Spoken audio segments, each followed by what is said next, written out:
Halo, saya Gatot Bincap, audio spesialis dari Laudo Technologies. Sekarang kita berada di salah satu proyek DNB Residential. Seperti pada umumnya kita mendesain suatu sistem desain, kita harus selalu start dari profil ownernya dulu dalam konteks ini. Profil dari klien untuk proyek kali ini, dia memang sudah terbiasa mendengarkan suatu sistem yang high quality.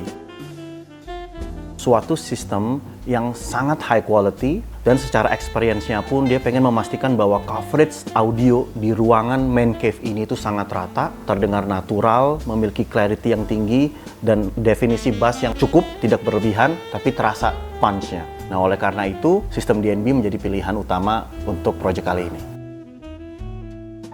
Kita harus memastikan bahwa sistem ini mampu memberikan coverage audio yang sangat rata untuk ruangan ini. Khususnya di bagian audiensnya atau di mana nanti owner dan teman-temannya bisa hangout. Dan kedua, kita harus memastikan bahwa frekuensi yang dikeluarkan oleh sistem ini itu sangat luas dan mencakup semua frekuensi yang dibutuhkan untuk menikmati musik, film, dan hal audio lainnya. Dan yang ketiga, kita harus memastikan juga bahwa sub yang dihasilkan oleh sistem ini itu cukup untuk ruangan ini, namun tidak berlebihan. Oleh karena itu, kita menggunakan DNB 8S sebagai main PA-nya dan B8 sebagai subwoofer-nya. Alasan kami menggunakan 8S adalah karena 8S ini menggunakan dispersi 100 degree conical, di mana yang artinya bahwa dispersi dari speaker ini bisa dikatakan cukup luas. Sehingga walaupun audiens berada di posisi yang relatif dekat dan jarak antar speaker yang bisa dikatakan cukup lebar, namun hasil coverage yang ada di bagian kursi sini atau bagian audiens bisa tercakupi dengan sangat rata. Lalu untuk subwoofernya kita menggunakan B8.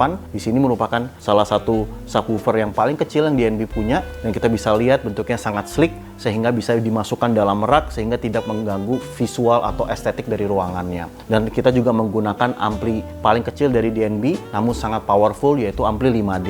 Kita juga bisa lihat bentuknya juga sangat ramping sehingga kita bisa lihat suatu sistem ini bisa terlihat sangat cantik walaupun diletakkan di rak TV seperti ini.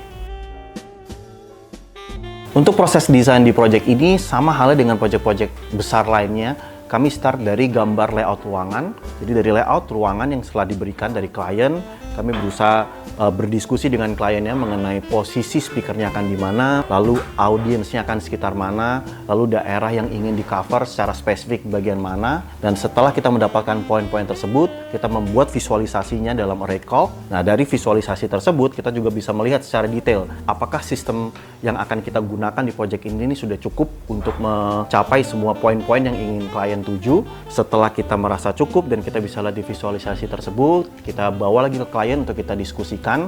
Dan saat klien merasa happy dengan coverage dan hasil visualisasi frekuensinya, baru kita memilih untuk go dengan sistem desain ini.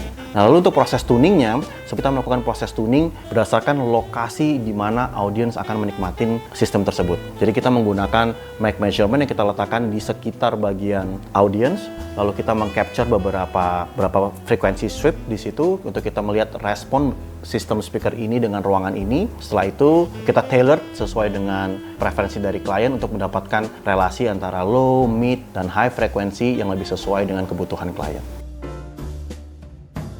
Yang membedakan antara project residential ini dengan project-project lainnya, mungkin untuk project-project besar lainnya, noise control bukan menjadi hal yang utama. Sedangkan untuk project residential, noise control itu bisa dikatakan hal yang sangat amat penting. Jadi kita harus memastikan bahwa sistem kita ini bisa terdengar cukup keras, frekuensinya juga bisa disampaikan dengan sangat detail, dengan SPL yang cukup, namun tidak mengganggu neighbor di samping kiri kanan atau bahkan keluarga di lantai bawah. Nah, itu hal yang sangat membedakan antara project ini dengan project lainnya.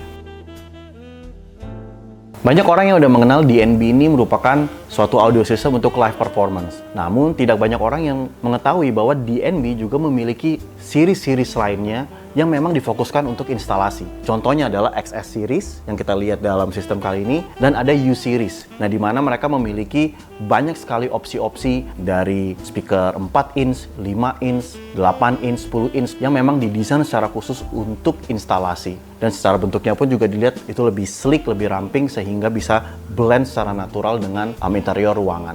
Nah, walaupun bentuknya terlihat kecil, namun performa dari speaker-speaker atau sistem DNB ini tetap sangat powerful, layaknya speaker-speaker besar yang kita sering dengar dalam live performance. Sekian penjelasan dari saya mengenai sistem DNB untuk residential ini. Jika kalian memiliki pertanyaan atau project yang ingin dikonsultasikan, silakan hubungi kami di Louder Technologies. Terima kasih.